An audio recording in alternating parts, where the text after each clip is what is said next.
친구라고 생각했던 사람이 뒤에서 비웃고 있다면 어떨까요? 매번 약속을 깨고 필요할 때만 연락하고 칭찬인 듯 깎아내리는 말을 던지는 사람. 혹시 주변에 이런 사람이 있나요? 오늘은 가짜 친구들이 보이는 7가지 결정적 신호를 파헤쳐 볼 건데요. 이 영상을 끝까지 보고 나면 여러분 주변의 관계 지도가 완전히 달라 보일 겁니다. 진짜 친구와 가짜 친구를 구분하는 명확한 기준, 그리고 왜 우리가 이런 관계에서 벗어나야 하는지까지 지금부터 시작합니다.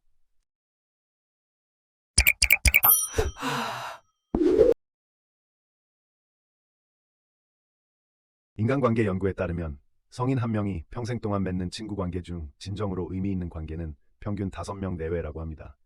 나머지는 지인, 동료, 그리고 오늘 이야기할 가짜 친구들로 채워지는 경우가 많죠. 가짜 친구란 무엇일까요? 심리학적 정의에 따르면 상대방을 이용하거나 조종하려는 의도를 가진 채 친밀함을 가장하는 사람을 말합니다. 이들은 진정한 유대감보다는 자신의 이익을 우선시하며 상대의 감정이나 필요는 뒷전으로 밀어두죠. 문제는 이런 관계를 알아차리기가 생각보다 어렵다는 겁니다.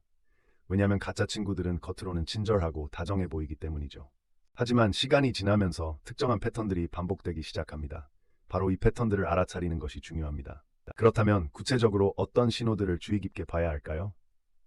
지금부터 가짜 친구들이 보이는 7가지 명확한 행동 패턴을 살펴보겠습니다. 첫 번째, 뒤에서 험담하고 비밀을 퍼뜨립니다. 한 대학생의 사례를 보면 친한 친구라고 생각했던 사람이 자신이 털어놓은 가족 문제를 다른 동기들에게 모두 퍼뜨린 사실을 뒤늦게 알게 됐다고 합니다.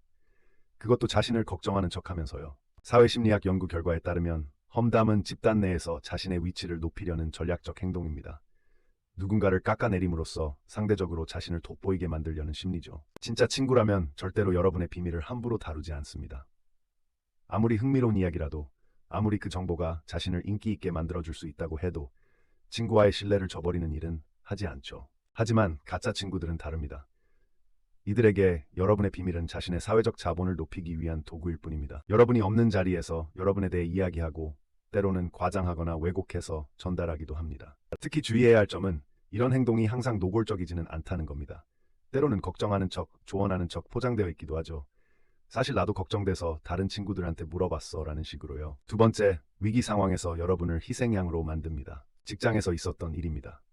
어떤 팀원이 프로젝트가 잘못됐을 때 함께 결정했던 일임에도 불구하고 모든 책임을 동료에게 떠넘겼다고 합니다. 상사 앞에서는 자신은 반대했었다고 거짓말까지 하면서요. 조직 심리학에서는 이를 책임 회피 행동이라고 부릅니다.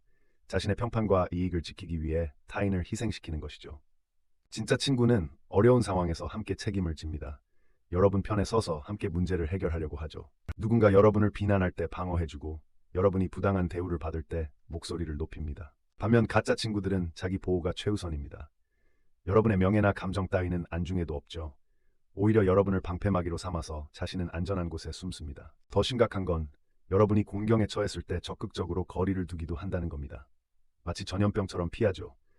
여러분과 연관되는 것 자체가 자신에게 해가 될까봐 두려워하는 겁니다. 세 번째, 약속을 반복적으로 어기고 취소합니다. 한 사람의 경험담에 따르면 몇 주 동안 계획했던 여행을 친구가 출발 전날 갑자기 취소했다고 합니다. 이미 3번째였고 매번 그럴듯한 이유를 댔지만 결국 패턴이었다는 거죠. 신뢰 연구에 따르면 약속을 지키는 행동은 관계에서 가장 기본적인 신뢰 구축 요소입니다. 반복적으로 약속을 어기는 것은 상대방을 존중하지 않는다는 명확한 신호죠. 물론 누구나 예상치 못한 상황으로 약속을 지키지 못할 수 있습니다. 한두 번은 이해할 수 있죠. 하지만 패턴이 되면 이야기가 달라집니다. 가짜 친구들은 여러분과의 약속을 가볍게 여깁니다. 더 재미있는 일이 생기면 주저없이 취소하고 더 유익한 기회가 생기면 여러분을 뒷전으로 밀어내죠.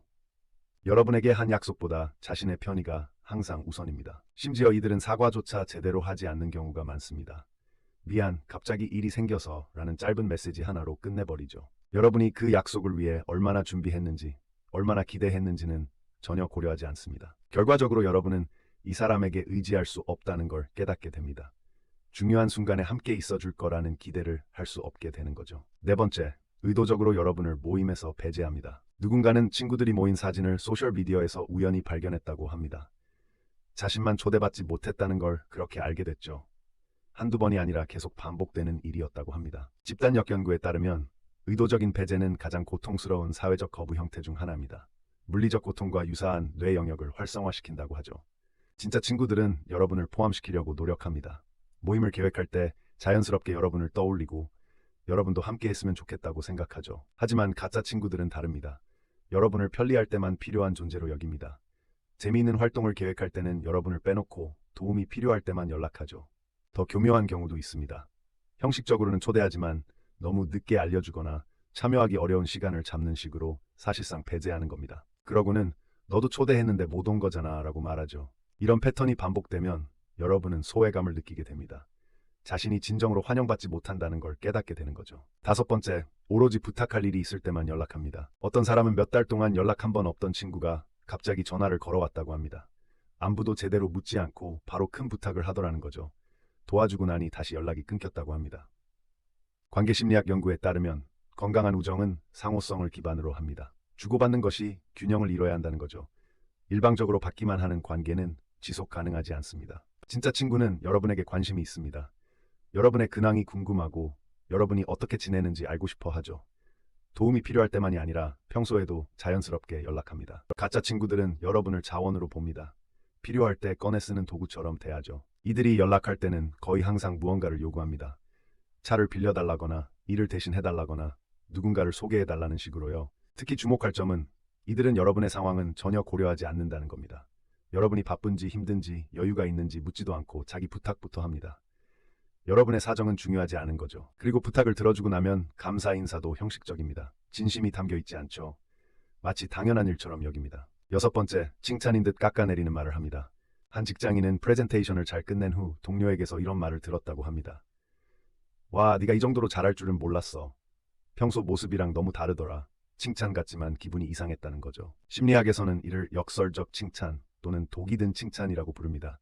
겉으로는 긍정적으로 들리지만 실제로는 상대를 평가절하하는 말이죠. 이런 표현들을 살펴보면 패턴이 있습니다. 생각보다 괜찮네, 의외로 잘했어, 평소보다 훨씬 나아 보여 같은 말들이죠. 모두 기본적으로 여러분에 대한 낮은 기대를 전제로 합니다. 가짜 친구들은 이런 방식으로 여러분을 미묘하게 깎아내립니다. 직접적으로 비판하면 너무 노골적이니까 칭찬으로 포장해서 상처를 주는 거죠. 심리학 연구에 따르면 이는 종종 질투심에서 비롯됩니다. 여러분의 성공이나 행복을 순수하게 기뻐하지 못하는 거죠. 오히려 위협으로 느끼고 여러분을 낮춰서 자신을 안심시키려고 합니다. 진짜 친구라면 여러분의 성취를 진심으로 축하합니다. 조건 없이, 비교 없이 기뻐하죠. 네가 이 정도일 줄 몰랐어가 아니라 정말 대단해, 축하해라고 말합니다. 일곱 번째, 대화가 항상 자기 이야기로만 채워집니다. 누군가는 친구와의 대화를 돌이켜보니 항상 상대방 이야기만 했다는 걸 깨달았다고 합니다. 자신의 고민을 말하려고 하면 금방 화제가 바뀌거나 관심 없는 반응을 보였다는 거죠. 커뮤니케이션 연구에 따르면 건강한 대화는 균형 잡힌 교류입니다. 양쪽 모두 말할 기회가 있고 서로의 이야기에 귀 기울이죠. 진짜 친구는 여러분의 이야기에 관심을 보입니다. 여러분의 생각, 감정, 경험이 궁금하고 중요하다고 여기죠. 질문하고 경청하고 공감합니다. 가짜 친구들은 자기중심적입니다. 대화는 항상 자신에 관한 것이어야 하죠. 자신의 문제, 자신의 성취, 자신의 계획에만 집중합니다. 여러분이 힘든 일을 겪고 있어도 제대로 들어주지 않습니다. 형식적으로 그래? 힘들겠다라고 한마디 하고는 바로 자기 이야기로 넘어가죠. 때로는 나도 비슷한 일 있었는데 라며 주제를 가로채기도 합니다. 심리학에서는 이런 행동을 대화 나르시시즘이라고 부릅니다. 모든 대화를 자신에게로 돌리려는 경향이죠. 이들에게 대화는 상호 교류가 아니라 자신을 표현하는 무대일 뿐입니다. 결과적으로 여러분은 이 관계에서 무시당하고 가치 없다고 느끼게 됩니다. 자신의 감정과 경험이 중요하게 다뤄지지 않는다는 걸 깨닫게 되는 거죠. 지금까지 살펴본 7가지 신호들은 각각 독립적으로 나타날 수도 있지만 대부분의 경우 여러 개가 함께 나타납니다. 한두 가지만 해당된다고 해서 바로 그 사람을 가짜 친구라고 단정 지을 수는 없습니다. 누구나 실수하고 때로는 자기중심적이 될 수 있으니까요. 하지만 이런 패턴들이 반복적으로 지속적으로 나타난다면 심각하게 생각해 볼 필요가 있습니다. 관계심리학 연구에 따르면 건강한 우정에는 몇 가지 핵심 요소가 있습니다. 정직함, 신뢰, 배려, 그리고 상호 존중이죠. 가짜 친구 관계에서는 이 모든 것이 부족합니다. 정직함이 없습니다. 뒤에서는 다른 말을 하고 필요할 때만 친절한 척하죠. 신뢰가 없습니다. 약속을 지키지 않고 위기 상황에서 배신하니까요. 배려가 없습니다. 여러분의 감정이나 상황을 고려하지 않고 자기 이익만 챙기죠. 상호 존중이 없습니다. 여러분을 동등한 관계의 파트너가 아닌 이용할 수 있는 대상으로 보니까요. 그렇다면 이런 관계를 발견했을 때 어떻게 해야 할까요? 첫째, 현실을 받아들이는 게 중요합니다. 그 사람이 변하기를 바라거나 자신이 뭔가 잘못해서 그런 거라고 자책하지 마세요. 가짜 친구의 행동은 여러분 잘못이 아닙니다. 둘째, 경계를 설정하세요. 더 이상 이용당하지 않도록 명확한 선을 그어야 합니다. 부당한 부탁은 거절하고 상처 주는 말에는 분명하게 반응하세요. 셋째, 필요하다면 관계를 정리하는 것도 고려해야 합니다. 모든 관계를 유지할 필요는 없습니다. 여러분에게 해로운 관계라면 떠나는 게 맞습니다. 심리학자들은 말합니다. 우리가 함께하는 사람들이 우리의 행복과 정신 건강에 엄청난 영향을 미친다고요. 독성 있는 관계는 스트레스, 불안, 우울감을 증가시킵니다. 반대로 건강한 우정은 우리를 지지하고 성장시키고 행복하게 만듭니다. 어려울 때 의지할 수 있고 기쁠 때 함께 기뻐해주는 사람들이죠.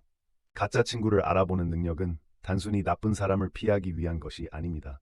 진짜 친구들에게 더 많은 시간과 에너지를 쏟기 위한 것이죠. 제한된 시간과 감정적 에너지를 어디에 투자할지 현명하게 선택하는 겁니다. 여러분은 존중받을 자격이 있습니다. 진심으로 대해줄 친구를 만날 자격이 있죠. 가짜 친구들과의 관계에 묶여 있을 필요가 없습니다. 이 영상을 보면서 특정 인물이 떠올랐다면 그건 우연이 아닐 겁니다. 여러분의 직감을 믿으세요. 그리고 용기를 내서 필요한 결정을 내리세요. 때로는 관계를 정리하는 것이 고통스럽습니다. 특히 오랜 시간 함께했던 사람이라면 더욱 그렇죠. 하지만 계속 상처받으며 관계를 유지하는 것보다는 정직하게 현실을 마주하고 새로운 시작을 하는 게 훨씬 건강합니다. 진짜 친구는 여러분을 있는 그대로 받아들이고 성장을 응원하며 힘들 때 곁에 있어줍니다. 그런 관계를 위해 공간을 만들어야 합니다. 가짜 친구들로 가득 찬 삶에서는 진짜 친구를 만날 여유가 없으니까요. 여러분의 삶에서 진정으로 의미 있는 관계를 선택하세요. 서로를 높이고 지지하고 진심으로 아끼는 그런 관계 말이죠. 그것이 여러분이 받을 자격이 있는 우정입니다. 심리학에서 변화의 핵심은 반복이라고 하죠. 더 단단한 멘탈을 위한 루틴을 만들고 싶다면 지금 구독을 눌러 가장 쉬운 마음 관리를 시작하세요.